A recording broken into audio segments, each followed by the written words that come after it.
Hello. Welcome, everybody. Good to see you all. Wow. We're back. I'm going to see if we're on Instagram. I think so. Welcome back, everyone, to Live from the Bunker. A long last, a little hiatus. It's been a long time. So I'm just trying to see if we're live on. I'm trying to go live on Instagram. I don't think I am yet, but don't mind me. Yeah. I'm going to say hello to everyone. Wow, to all of our viewers out there. Thank you all for tuning in. Thanks for coming. It's great to have you here. Feel free to comment and tell us who you are. Yes, we can't necessarily see who's here, so we'd love to see you. And now we're live on Instagram as well. Awesome. Thank you all for coming through. And yeah, tonight we have we're very excited. We got some fun stuff. I mean, some important stuff to discuss tonight. Hi, Bridget. I just want to say hi to everyone. It's been so long. Yeah, hi everyone. I can't tell everyone who comes, so tell us. I think we just know Bridget's here, and we appreciate that. Yeah. And okay, but amazing. And Hey, Charlie, what's up? How are you? Yes, so really important stuff to talk about. We apologize for the long hiatus. We've been kind of working on a move, so we're actually in our new bunker. Can you tell? You can kind of tell. It's a little different feel. Actually, over. Yeah, it's definitely a little different. You can see the books. Different look there. But so yeah, you know, we've and Ben, what's up, my man? Good to see you. Thanks for coming. And Bowen on Instagram. I love you, Bowen. I miss you, my man. Thank you all. And Brad, what's up? Good to see you all. Thank you all for joining. So yeah, it's been a bunch of weeks. Here. Oh, hello, Lee. What's up? Good to see everyone. Okay. So yeah, so I think last time we did this was Hanukkah, or right before Hanukkah, maybe. Yes. I don't remember. Yeah, we did it from your parents' house. From my parents' house. Wow. And yeah, now we're kind of getting settled in the new pad here. And how are you, Anna? Good to see you. And Charlie on Instagram as well, representing. So yeah, last time this was Hanukkah. I think a lot has changed in the world. And if you recall, I mean, kind of the model of what we're trying to do is really some of the misconceptions of Judaism. And then we throw in the occasional holiday here and there. So that's why we had Hanukkah last time. And before then, we talked about Emunah, which is faith and belief in God. And we suggested why we don't necessarily take like a leap of faith. People just sometimes think, oh, you just take a big leap of faith in God. And I think what we want to do tonight is kind of the next step of that, and discuss something called Bitachon, which I think is very timely and necessary. Yeah.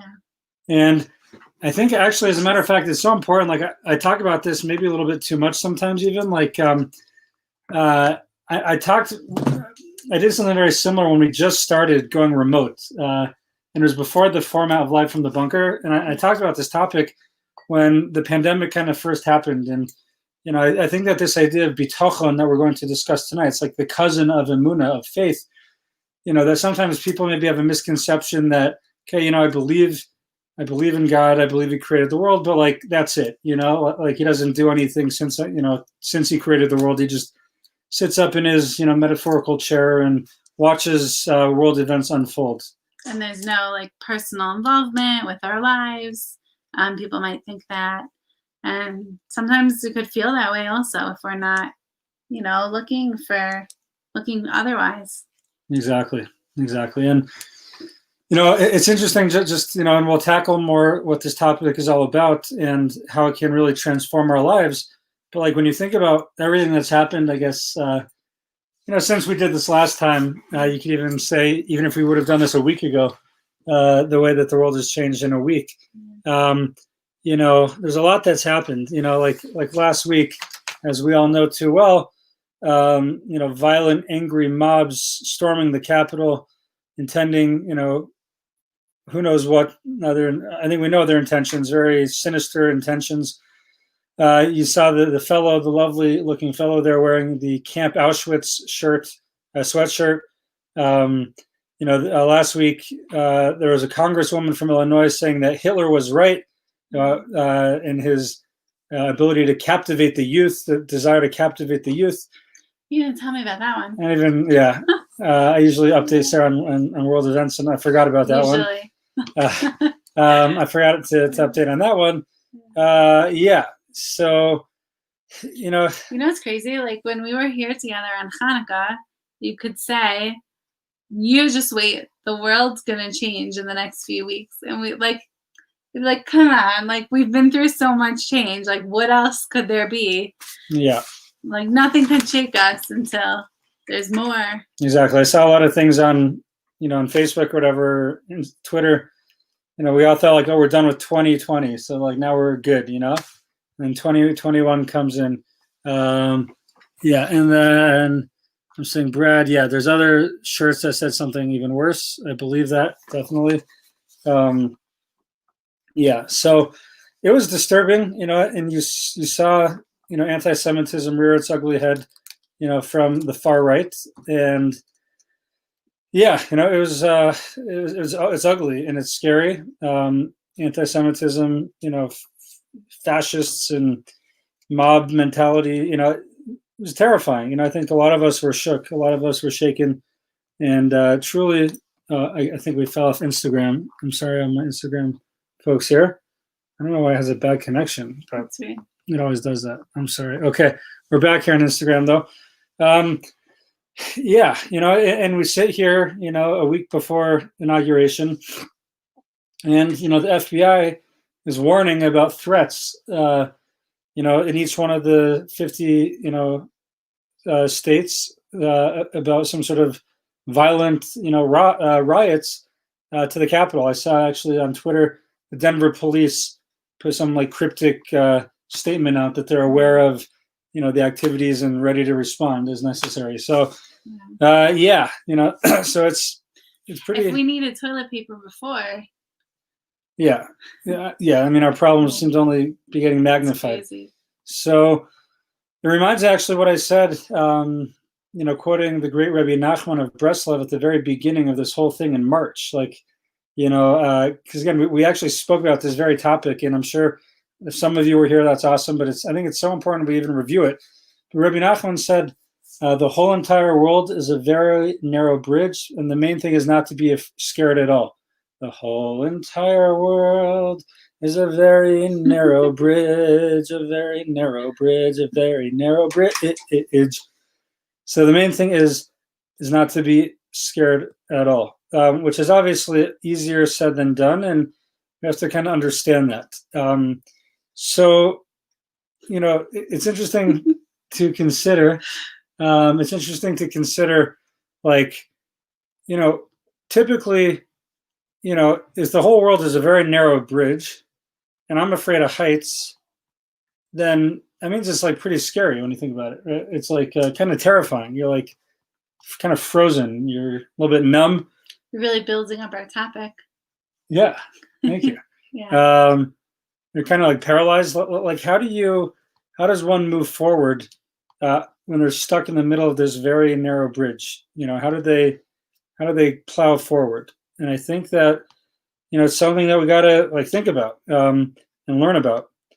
And when we think again that God created this world, and as we learned about a month and a half ago, whatever it was last time we did this, and when we talked about Emunah, and we believe that God is all loving, then like how can all of this stuff happen? Like how do we even relate to this? Like, wouldn't it be easier if God made this world and everyone we didn't have these sorrows, these issues, these there was no hate, fears, there's no injustice. Yeah. No worry about the future. Right. That'd be a lot easier. Toilet paper shortage. Right. So it's like, how do we think about that? The fact that we have all these fears and all these issues, and I'm sorry, I guess Instagram is not going to happen for us tonight. But that's all right. Okay, so the question is, what do we do about that? And so not just obviously, I think, and she's like a night person. She only ever yawns when we do this live from the bunker, because I don't. And when I'm speaking, down. It's like Sorry, that's great. Yeah, I don't get enough yawns. The good thing actually about being a teacher is everyone's wearing a mask, so when they yawn, you can hardly tell they're yawning. So it may feel better. But with you, It's very blatant. It's okay. It's okay. I It's just so understand. everyone else feels better. You feel better when they're yawning as well. Okay. I feel a lot better. No one else. Okay. It's just me. Anyways, people, not just right now, obviously with these fears, but life can be a very scary place. It can be very challenging, very disappointing. Maybe sometimes you applied for a certain job and you didn't get it. You applied for a grad program, a grad school, what have you. You ordered a grocery and they didn't have it.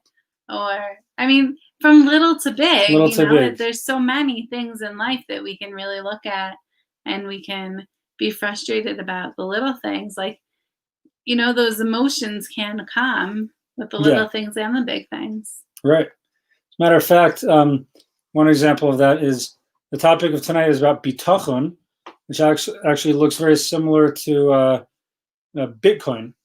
So someone on my Facebook, Ellie, if you're watching this, he thought I was talking about Bitcoin. And maybe you had Bitcoin a few years ago and you sold it, when it was a few $100 and you had a 400% profit. That would be disappointing too, because I know you'd be a millionaire. If you didn't do that. So how do we deal with these things? What's the attitude? How do we go on? Clearly, this world was created with intention, and these disappointments are put here for us. Then, how are we supposed to get through them? What tools can we use?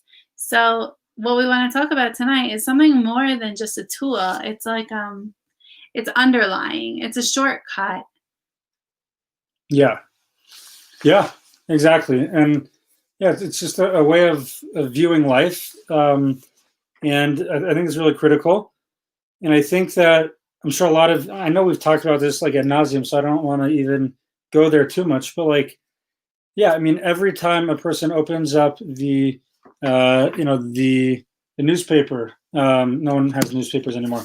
Every time you go on Twitter, every time you go on the news, CNN, TikTok. Yeah, TikTok. I'm trying to get, if anyone knows how to do this, I'm trying to get my Danny Wolf or real TikTok rabbi account to get the Jewish TikTok, to get on that feed. All I get now is just current events and scary stuff. And I want the funny stuff, or I want the Jewish stuff. So if you know how to get me on Jewish TikTok, on the real TikTok rabbi, please let me know. But anytime you open anything in this information age, it's truly terrifying. Yeah. So maybe it's picking up the phone, even hearing from someone, right, calling to check in, see how you're doing. Exactly. So how do we respond to all of this? So I think that's where our topic for tonight comes in. Not Bitcoin, but Bitachon. Bitachon is the way. Bitcoin will probably give you more anxiety as it goes up and down. But Bitachon. Not funny. I don't know, a month ago, was that part of our vocabulary even? It was, yeah. A year ago? No? Ish, yeah. But it's just funny how the world changes. Right. No, for sure. Yeah. So what is Bitachon, right? So as we defined a few weeks ago, Emunah is basically faith, belief in God who created the world. Bitachon means, if you walk around in Israel, I remember when we were there after around, when we were in college-ish, it was shortly after the Intifada, and every restaurant you would see, there were these, in every restaurant, there were these security guards with these vests outside the restaurants. So we're just in the middle of something, I'm sorry. And it says Bitachon. Okay, it says Bitachon as in security, safety, security, trust, it could even mean. So Bitachon is this idea that we take security and trust in God, basically. And that might mean a few different things. There's two classic understandings and interpretations of how that applies, to Jewish, I guess, theological thought. And we'll look into that a little bit. So that's really, and like I said, we're going to do more of a deep dive into that. But there's sometimes maybe you sing this. If anyone's been to summer camp and you bench the grace after meal and you're like, Baruch HaGever Asher Yivtach B'Hashem, B'Haya Hashem Yivtacho, Baruch HaGever Asher Yivtach. Right? Anyone know what I'm talking about? So what that means is from the prophet Yirmiyahu when he says, "Blessed is the one who is Yivtach B'Hashem, who trusts in Hashem, and Hashem, whose trust is Hashem alone." So we have this kind of all over Tanakh, all over the Torah, and Isaiah tells us as well. Yeshayahu tells us, he says, "Bitchu b'Hashem adayad." That's a beautiful song. Yeah, it's a nice song by Baruch Levine. Check it out in your Apple store. It's called Baruch Levine. I think it's called Bitchu, which means Bitchu. Yeah, he sings really nicely. Bitchu b'Hashem adayad. Trust in Hashem forever and ever and ever. Right? Trust in Hashem forever and ever. So we see throughout, the prophets and Torah, like this is like a value that we try to work on. We try to work on our trust in Hashem. It's always something to work on, our trust in Hashem. In doing so, as many different philosophical works tell us, can truly enhance our life. So, not just a transition for a moment. And again, a lot of this is actually a review from something that we did, a whole bunch of months ago. So, and then we'll hopefully uncover some new things as well. But there's two classic explanations of what bitachon might mean. One of the classic understandings of it, which more contemporary rabbis have taken issue with, is if you believe something like truly enough and hard enough, then you will get the desired results, right? So if I really had bitachon that I would get that promotion, I really believed it, I would. And you can almost like will it into being by believing hard enough. Isn't there like a trendy movement of that? Like, you envision it and you will it and it'll be like there's, I feel like I heard something. Anyone know what I'm talking about? I mean, Herzl said, Im tirtzu enzo agada. If you will it, it is not a dream.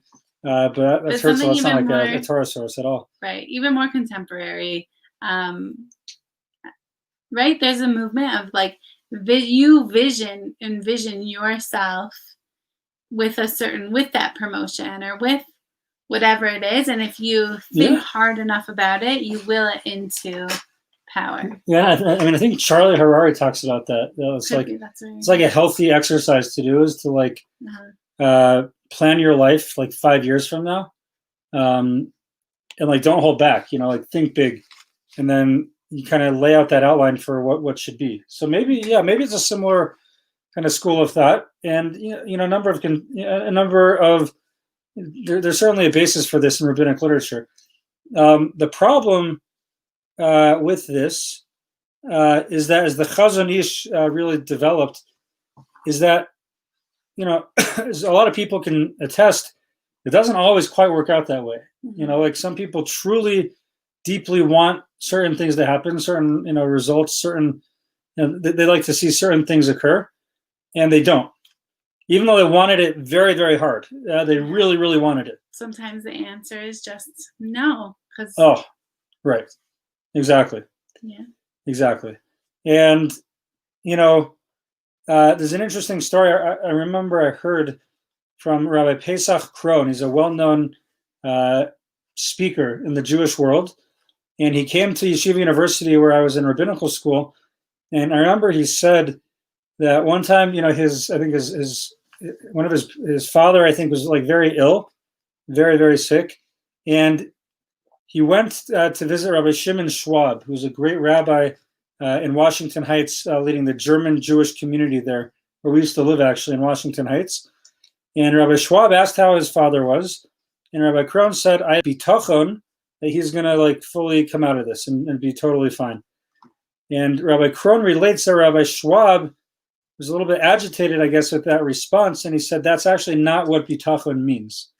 Bitachon doesn't mean that if you believe hard enough that he's going to miraculously come out of this. What it means is that you have the assurance and the trust that whatever happens, as difficult as it might be and as painful as it might be, is part of a larger divine plan. And you have the assurance of that. And there's something that is somewhat, I guess, to some extent comforting about that knowledge. It's not just up for a happenstance and random occurrences with no plan, no direction. There's something very methodical about the way that the world unfolds. And that's what Bitachon is. That's the approach that the Chazon Ish embraces of what Bitachon can be. And there's actually the Chovos HaLevavos. It's a really great, awesome philosophical book. There's a whole chapter about just like 10 different ways that like Bitachon is like a total game changer for one's life. Just understanding that, and I think we'll develop this a little bit with giving examples. And if you have any, feel free to throw it in the comments there. But I do remember, yeah.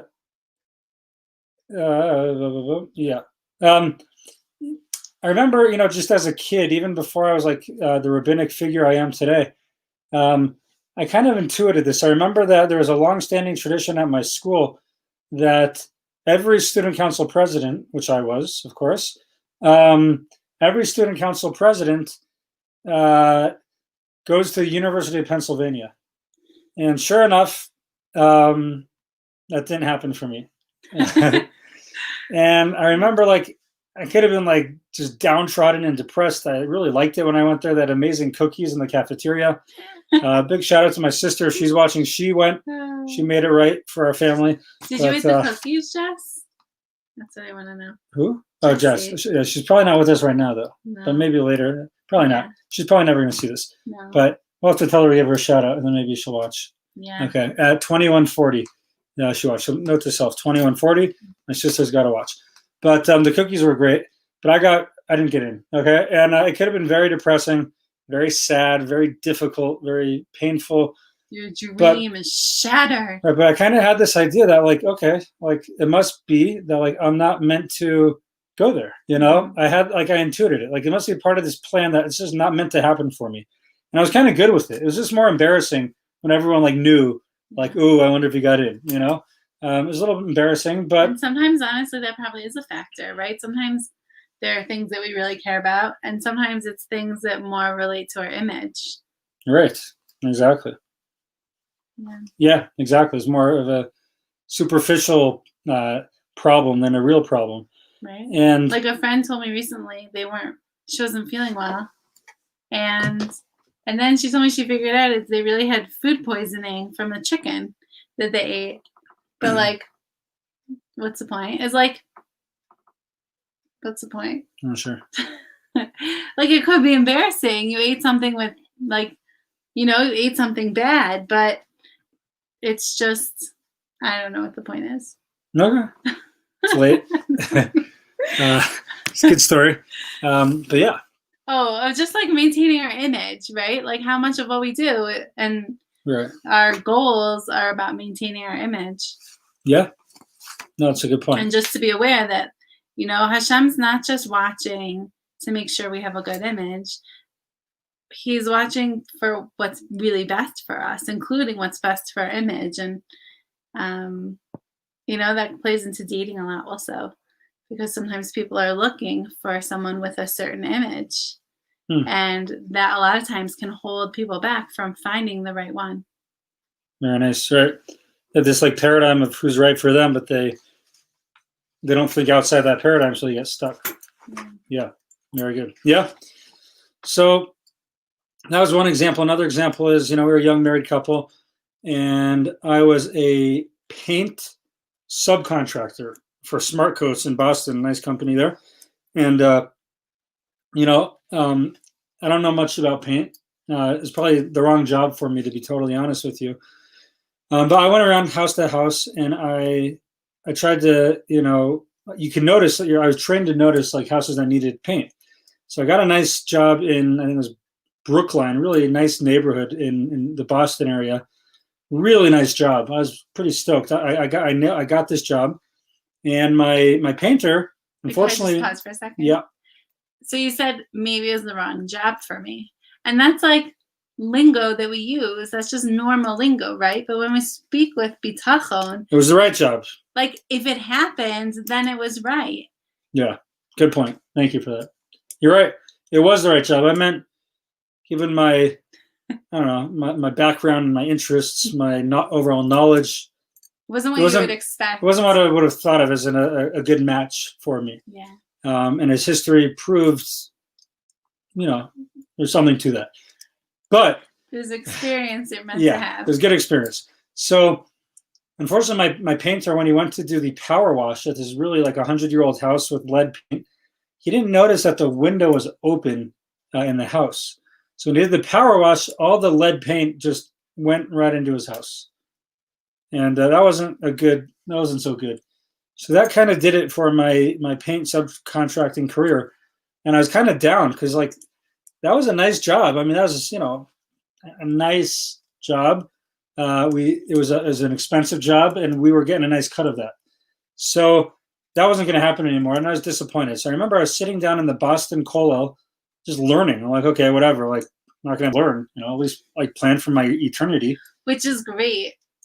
That you didn't just sulk in the apartment or go to JP Licks and eat lots of ice cream, right? Or Tom China or Yep. any Chinese. You're like, oh, okay. Well, if I'm not going to do that, what else could I be doing? That's right. Productive. So let's learn Hashem's Torah. What could possibly be better, as the thousands of you are doing right now with us? So, or dozens. So what happened? So I'm sitting there, and a great rabbi named Rabbi Gould spotted me from across the room. He said, "Danny, are you a teacher? Do you know much about teaching?" And I'm like, to be honest, I know about as much as teaching as I know about painting, but I'm always down to learn new things. He said, because the local school here, a very prestigious school at that, their teacher in 7th grade is on maternity leave, and they're desperately searching for someone. Would you want to do that? I'm like, yes, yeah, absolutely. Yeah, the fact I'm in college, my last semester, full time. Okay, whatever, figure it out. And I was down, and that opportunity arose. And Sarah and I, we co-taught actually that 3 months, whatever it was, and it went really well. And it paid, it brought in more money than I ever saw in my life out of a job. And it was a job that, as I was leaving it to go to rabbinical school, newly ordained rabbis, were going in to teach in that school. It was a very cool gig, and it just landed literally in our lap, literally, the day after the whole paint thing happened. And that was an example where I kind of trusted whatever was meant to be was with the paint thing, and this landed on our lap. Now, admittedly, it rarely happens like that, where you have a disappointment and then like instantly you discover, why everything happened as it did. That was luck. It takes longer. Right. That was God's kindness to us, for whatever reason that He bestowed upon us. Usually, it takes longer if we ever can tell in our life. Sometimes we can't. Yeah. Okay, so that was. There's another actually thing where we had an interview for like a rabbinic internship in Manhattan at a prestigious organization, and I think we like crushed the interview. I think we did great, to be honest. Like best interview I ever had in my life, and we got actually a rejection. We were too young for that demographic, so we were turned down, and that was disappointing. But it opened the door for, I think, the job that or the internship that set up our career. Aish, New York, Rabbi Dave Markowitz, if you're watching, sure he is, of course. We started working for him with Aish, New York, and interning. It turned into a full-time job and just set us up, for the path that we went on. So because we got rejected from that interview, we got on this trajectory that really put us in place to where we got to today, which is just absolutely amazing. So it's interesting because they're kind of telling like some of your career path, the story of your career path, and you can see, looking back from those early years, how things came together so perfectly. And it's honestly one thing that I love about talking to people and learning about other people's lives is, you see, like, right, if we're talking about how Hashem is involved in our lives and how He has this master plan, and being able to see that master plan sometimes, or trust that it's there, then it's neat that as we see other people's stories, you can start to see like how God works. Yeah, exactly. And it's masterful, and I think it's fascinating and it's interesting. And in that moment of whatever's happening, it's beyond our comprehension as well. Yeah. But we have trust that there's a larger picture, there's a larger story unfolding that we're simply not privy to most of the time. So the thing that I think we have to kind of pivot to is that we kind of just shared stories where we can kind of make sense of it in retrospect. It worked out really nicely. What about when it doesn't work out so nice? What about when there's really troubling things? Honestly, like where we stand today. I mean, it's scary right now. The climate, the division, the hate, the bigotry. It's scary. We live in a scary time. Again, I spoke on this topic 9 months ago when it seems really scary with this unknown virus. Like, arguably, we might be in as scary a time, if not more, right now. Even with the end in sight, with the vaccine rolling out, we might be in a more scary time in American history at this juncture than we were 9 or 10 months ago, potentially. Yeah, it's almost like, I don't know, I almost feel like we're putting so much hope in the vaccine, right? The vaccine is our answer, and it's going to get us out. And then Hashem's saying, like, you're turning to the wrong thing, sweetheart. Like, I'm still in charge. You still need me. There's other things in the world. So one problem is potentially, hopefully, diminishing, but, bigotry, hatred, these riots, insurrection, like, there's a lot of other stuff out there. Yeah. So there's no shortage of things, to awaken us into the scariness of life and the temporal nature of life. So there's this awesome author named Alan Morinis, really cool person. He's really an expert in the world of Musar, and he wrote a few books about different character traits that we really value as Jews. One of which he talks about this idea of Bitachon. And I'm going to summarize a little bit, paraphrase some of what he said. The way he formulates it, he says that arguments against the existence of God, which double as arguments against trusting him, rest on an undeniable long list of terrible things that happen in the world that greatly disturbs our enjoyment and denies us satisfaction in life. Right? So he's basically saying that we often decide to not believe in God, and by extension not trust in God, because of all this stuff, meaning all the negative stuff, all the troubling stuff.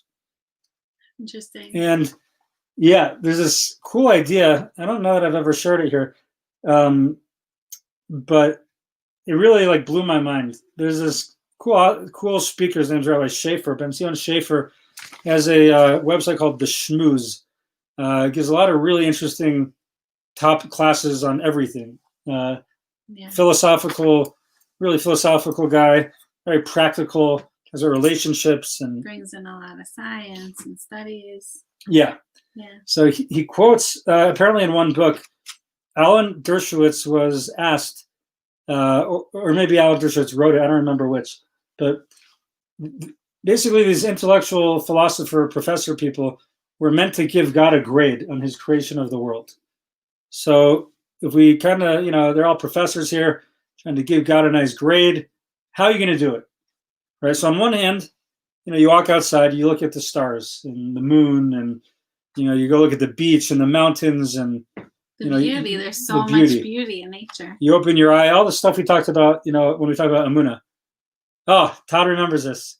Oh, or maybe Todd's, I don't know. I don't know if you heard this before, Todd, or you're just guessing. He says B+.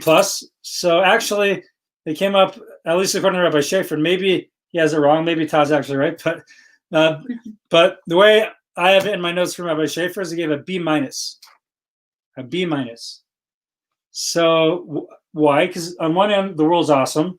On the other end, everything we mentioned, suffering, pain, misery, all that happens. You can't deny it. Okay, yeah, Todd heard this before. Okay, I'm sorry. It's good review. I think it's really important idea. So you're the man. Oh, I love it. Okay, got a B-.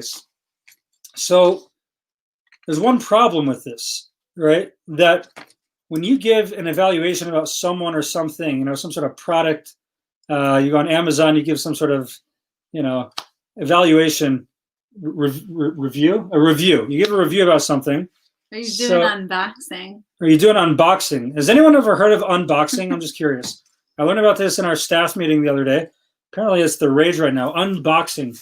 If so, that's all I'm going to start doing on my TikToks and get millions of views. So let us know if you ever heard of unboxing. Yes or no, please.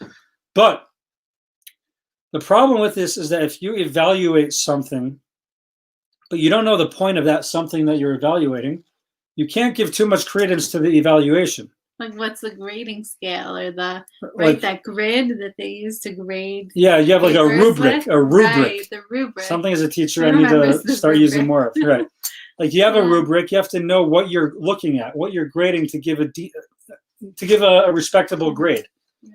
So here's the problem, says Rabbi Schaefer, right, is that if the point of this world that we live in today, right now, this temporary physical world we live in, which God willing, we're all blessed with 120 years of life. If the whole point of this world is just to experience unending bliss and pleasure and nonstop physical satisfaction, then yes, the B- makes a lot of sense because we don't do that our whole life. Hopefully some of life, there is some of that, but a decent part of life, you don't really have that. But I think this is Rabbi Schaefer's example. Giving the world a grade on that scale would basically, by me giving a Bic pen or a colored pencil, there's a red pencil, Crayola pencil, by giving it a B- as a toothpick. Because when I put it in my mouth like this and I extract the food from dinner, it doesn't get the food out. Okay, here it is. And worse than that, it kind of like tints my teeth red. So it really failed at being a toothpick that I wanted it to be. So I'm missing the point. So that's not the point of a pen. It's not to get stuff out of my teeth.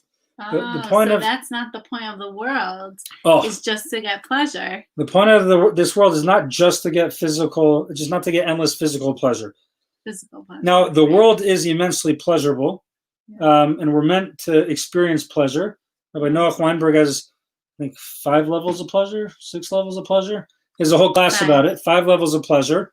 We don't deny we are meant to enjoy the world God gave us and savor it and sanctify it and enjoy the pleasure of this world. It's true. Actually, there's a whole book about that. I think it's called What the Angel Taught You. If anyone happens to have our copy of it, feel free to let us know. I can't remember who I lent it to. Okay, there you go. So basically, that's just simply not the point. And the Kabbalah says that this world is called the Olam HaAsiyah. That's the world of doing, the world of working. It's not the world of like chilling, right? So if the way that Rabbi Schaefer describes it is like, I don't know if gyms are open. Actually, I've been out of the parsha of working out for way too long. Open now. Okay. But in theory, let's just assume gyms are open. Let's say the JCC is open. Shout out to the J. Should all become members there. Great place to go. And let's say the JCC is open. And you walk in and you just expect as soon as you walk in there that there's going to be a spa and massages. And you walk in and before homemade cookies waiting for you. Homemade cookies, the scent wafting in the air. That's what you want when you walk in the gym. Yeah. And instead, what do you see? You see sweaty people like me grunting and screaming and yelling, moving very heavy things. Okay? It's like ball. Yeah. Right. Yeah, exactly. So So if you're expecting to see that spa, but instead you get the sweat, you're going to be sorely disappointed, unfortunately. It's going to be very disappointing. Yeah. But if you get that the point of the gym is where people work, and that's how they grow, and then afterwards you take the schwitz after, that's the reward, where you do bask and chill and take joy in your accomplishments as your muscles are swelling, okay? Right, so it's all about kind of your expectations. But imagine like if you never saw a gym before and you walk in and you see all these people working hard and they're sweating and they're pushing each other to, more, faster. And that's what you see. You'd be like, what is this place? Why does anyone come here? As we said, this is not where I want to spend my time. As we said, to some extent, And if Todd, if you're still with us, but as we said in Daf Yomi a couple of days ago, olam hafuch, the world is upturned. One of the rabbis was very sick. He was in a comatose state, and he had a glimpse of the next world, and everything was flipped. Everything was different. So to some extent, this world is kind of flipped from what we'd expect sometimes, and things are not clear. And it's kind of like, you walk into the gym expecting to see like bliss, but instead you see pain and difficulty. So I think that's a very important point. And here's what Alan Marinis said. I'm just going to quote him. I can't say it much better than he said it. He said, "I'll tell you why I think it makes sense that God created this world in the way it is, replete with all of its difficulties. It's because it's not our job description to become happy and fulfilled. The head-on pursuit of happiness and satisfaction is very unlikely to succeed in a world like ours. If celebrity were the answer, movie stars would not be the addiction-prone casualties of our culture they are. If the answer to life was wealth, the rich would all be happy. You name it, whatever it is. If that were the key to life, then the people who had it would not suffer the way the rest of us do. But the truth is that everyone who is alive is subject to, quote, in Shakespeare's words, the slings and arrows of outrageous fortune." So the way Marinis describes it is like, you just look at life and, it's, so much of it is beyond our control, that our life has to be more than just a pursuit of, of just material wealth and satisfaction. It has to be deeper than that. And that's, something that we have to consider. So what he describes is that, again, this is Alan Marinis' perspective on this topic. He says, we are here to be, as Moses is eventually described, as an Eved Hashem, which really means an Eved, a servant of God, a worker of God. We are here to be workers of God. And this is, in Marinis' terminology, our job description. And it's a job description, he says, that better fits with the realities of this world that we live in. That, again, our mission is not just to seek material well-being, happiness, etc., but it's to recognize ourselves as servants of God. And, this paradigm shift could really explain a lot, right? And he says, as a servant of God, if I'm a servant of God, he says, quote, the challenges of life are just the stuff of a day's labor in the fields of the Lord. He says, we know life won't give us everything that we want or feel we need, but it will give us the challenges fitting to be the life of this, worker. And so what can we do practically? He says we can opt in to be servants of God. And in doing so, we choose freely to align ourselves differentially with God's will and order. He says trust in this way, Bitachon, is not a philosophical principle, but an actual practiced act. And that's why Tehillim says, fortunate are those who trust in him. So the way that Alan Marinis describes this, it's kind of a mind-opening idea. Mm-hmm. It's a shift. It's kind of like a shift from like how we value, this idea of like I'm totally like free, my freedom, etc. So on Passover, maybe we'll get into this when Passover gets closer, but we really rejoice from being essentially Pharaoh's servants, essentially to God's servants, which is kind of just an interesting way to look at it. And there's so much more to that and what that means. It's not so simple. Right. Exactly. So the idea is, I guess, when we understand that our, and I'll just, he has another line here, but when we understand that we're here basically to work, mm-hmm. We're not here to bask. We're not here to just lay in a hammock our whole life. We're here to work, then we can appreciate that the things that come our way are opportunities for growth. Yeah. And we can appreciate, again, that it's coming from the one who is enabling our growth. And there's some sort of comfort in that, in a strange way. Yeah. There's there's two ideas I think about a lot that have to do with this topic. One is my teacher, Rebbetzin Esther Bela Schwartz. She always says that, as soon as we're born, the clock is ticking, really, with every person. That, we don't know how much time is left, but there's a certain amount of time left. And it sounds morbid, but it helps us shift our perspective to really make the most of our time here, because what's the most devastating is not using that time and wasting it, of having the opportunity and that potential and it not being used and not fulfilling our purpose because we didn't take it seriously. Yeah. And then the other idea I really love, I think it's the Chofetz Chaim, right? A visitor comes through to the town to see the Chofetz Chaim, and he looks around his home. He says, like, Rabbi, where's all your stuff? It was just a very simple home, barely any furniture. And the rabbi said to him, where's your stuff? And he said, me, I'm just a visitor passing through. And the rabbi said, so am I. And that perspective that's, this world, we're here, it's not our destination. It's a vehicle for us to grow and to become our best and succeed. But it's not about having that pleasure here. We should appreciate all the gifts that Hashem gives us, but at the same time, that's not our ultimate goal. Beautiful. Yeah, beautiful.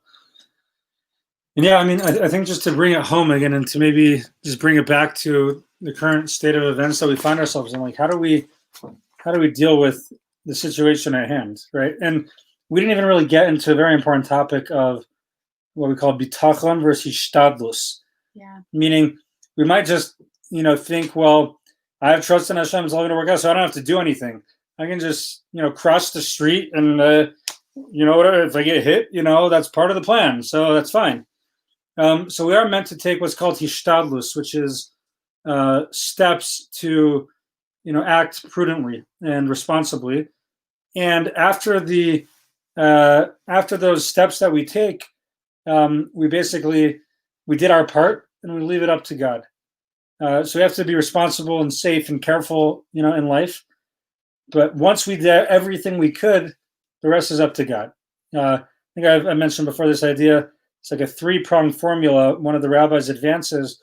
He says, our job is basically, our hishtadlus is, to pray, to try really, really hard for the desired result.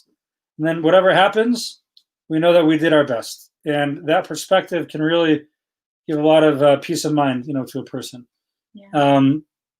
Now, so just again, to leave off with a few ideas is from, again, how to think about everything going on. There's a few quotes from some of our great philosophers. The Chovos HaLevavos that we quoted earlier, he says that one who trusts in God, which again, I think we could all do us well to work on this right now, again, specifically in those most troubling times that we find ourselves in. And one who trusts in God will neither worry nor lament. They will be free of worldly cares and live in a perpetual repose, security, and tranquility, and is pleased with everything, even if it goes against his grain. So it really, he says, is like a antidote to worry and to fear and to anxiety, is this trust that I'm in God's hands. Yeah, and this is obviously a very lofty level, and it's a high level. It's something to work on.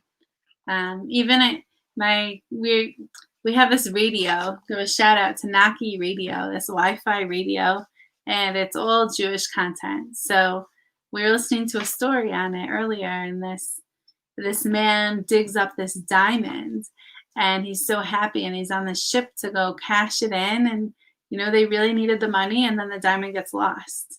And he says he puts on it's a famous story, but he puts on a smile on his face because he knows just as Hashem gave him the diamond, Hashem could take away the diamond, and it's all really for his benefit in the end, and he's kind of just along for the journey. And it's so much easier to see in a story like this, that's so far removed from our current reality. But it was hard for him, but still he put a smile on his face. And sometimes I think, how do we do it? We can't. sometimes reaching that lofty level at each moment isn't attainable for every one of us, for me, for sure.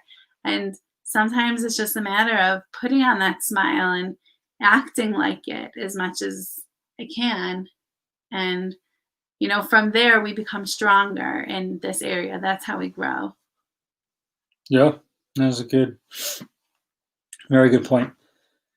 And yeah, I mean, just to, and I think we'll keep it under an hour, which is cool. We always try to do that. But I think if you take away nothing else from all of this, I think, and we'll leave you off with a few quotes, but if you take nothing else from this, is that Bitachon enables a person to experience the world from a place of very minimal fear, a very scary world, because you understand it's all part of God's plan. And the Chazon Ish's words, he says, Bitachon is a arrival at a total belief that nothing in this world happens by chance, and Hashem is really just running everything.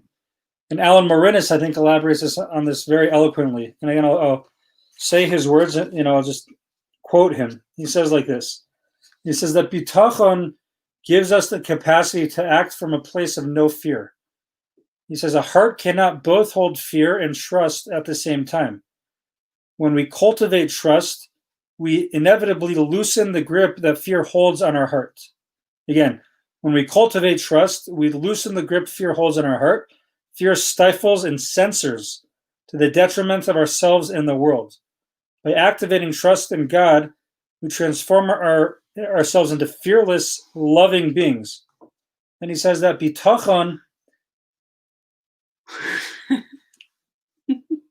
I'm almost done, I promise. Bitachon is the inner attitude that respects that whatever is happening in our lives and is nothing more or less than the curriculum that God has given us through any of the myriad of channels God has available in the world. Let me say that again. Bitachon is the inner attitude that respects that whatever is happening in our lives is nothing more or less than the very curriculum that God has given us through any myriad of channels that he has available in this world. Yeah. Trust in God gives rise to tranquility and fearlessness that will make you a better friend, spouse, parent, worker, citizen, and just about every other single role you play in your life. Okay. I just give 3 points now. Just 3 ways to take this home. I think these are just ways to expound on these amazing ideas. One is we can really use this in our relationships, right? Do you have anyone in your life, and you don't have to answer this, who just you have a hard time getting along with, and it's someone that you just have to interact with regularly? Maybe it's family or someone you work with or someone you live with. It happens all the time. And one way to respond to that is to just be frustrated and upset by it. But do you feel like you? No? Okay. But another way to look at it, Rav Victor Miller talks about, and he says, that person in your life is pushing your buttons. That person was put there by Hashem because they're helping you with exactly what you need to work on. They're that curriculum that you need in your life right now, that test to become a better person. So if they're in your life and they're testing your patience, Hashem put that person there. So you don't have to be annoyed or upset at that person. You just realize that it's a test. And right, that's this whole idea that life is a test. It's the name of a beautiful book, which I recommend. But it just changes the attitude when and that's what living with Bitachon does, is we don't get caught up on all these things because we realize it's all part of the bigger picture. It's all part of our best interest for growth. Okay, so second idea we heard from Rabbi Rivaka. Remember, you told me this, you heard it. And I quote this, honestly, a lot of you, if you learn with me, you've probably heard this before, that let's say you walk into a movie 20 minutes late. Okay, and you sit down and you watch the movie, and then you're like, oh, I have to go 40 minutes early, and you walk out and someone's like, oh, how was the movie? And you're like, it was so undeveloped and it wasn't interesting. I don't recommend it at all. But like, how can you say that? You missed an hour of the movie. So too with life is like, we're here for this tiny little portion of time, in the broader scheme of the world. And we only see this, what's going on through our lens and our perspective in our lifetime. But there's so much more to the picture, that this goes back to judging God and the world also, that like, who are we to say that like that wasn't right for me? Or, like, we don't know that. We kind of just have to trust that there's more to it that we don't see, and to accept that we don't know it all. And the last practical idea, I think, just to bring this home is, and we've talked about journaling a little bit. We've talked about journaling with gratitude, but here's another way to journal that's really impactful, is whenever you have an experience of, and like it just works out in the end. Like I was looking for something and I couldn't find it, and then just, at that last moment it popped up. Or I was thinking of so and so and I really needed them, and they called me. Or anything. There's so many examples of this in our daily lives. Take that and keep a journal by your bed and write it down, whether you write down the whole story or just the title of what happened. And keeping this notebook helps us have this awareness. This is actually from Rabbi Schaefer and the Shmooze. It's good stuff, yeah. That you see Hashem's influence on your life, right? If that's the whole point of what Bitachon is seeing Hashem's involvement in our lives to give us some peace of mind, then here's examples of all the time we see that involvement. And it just confirms and solidifies that in our minds. We need that constant reminder, because the world is so confusing and there's so many messages telling us otherwise, right? That everything's happenstance, or this just so happened, or is a coincidence. If you just look at the language people use, it's so antithetical to really to this idea that Judaism teaches us, that this reality that God is running the show. So having that as a constant reminder from what we've seen in our own lives, each of us, can be really powerful. Beautiful. Right. So you can really truly cultivate this and work on it by going through your day mindful and noticing, like, oh yeah, I just kind of found that, like, I was in the garage and I happened to find our green screen, to help us. I mean, it doesn't seem like a miracle, but like, that's pretty cool, like. Yeah. Or I was clearing boxes outside because I thought I was going to need the space on the back porch, which I didn't end up needing. But while I was clearing boxes, I found something else that was tossed in a box. It was really important. Along with my rabbinical diploma was written on like nice parchment. I was just sitting outside in a box. It was safe and it was great, but that's important. Yeah. So because you happened to be clearing the space to sit down, which you didn't end up doing, you found that diploma, right? So it's pretty sweet. I also found 10 shekels. Oh, hey. All right. Very cool. Very cool. Okay, awesome. Thank you. We're under an hour. I think that's pretty much all we got. Trying to be more regular at this point, so stay tuned. We'll see you all next week, Tuesday night, and wish you all a great week. And things can get scary, but know that the whole world is a very narrow bridge. But the main thing is to not fear at all. All right.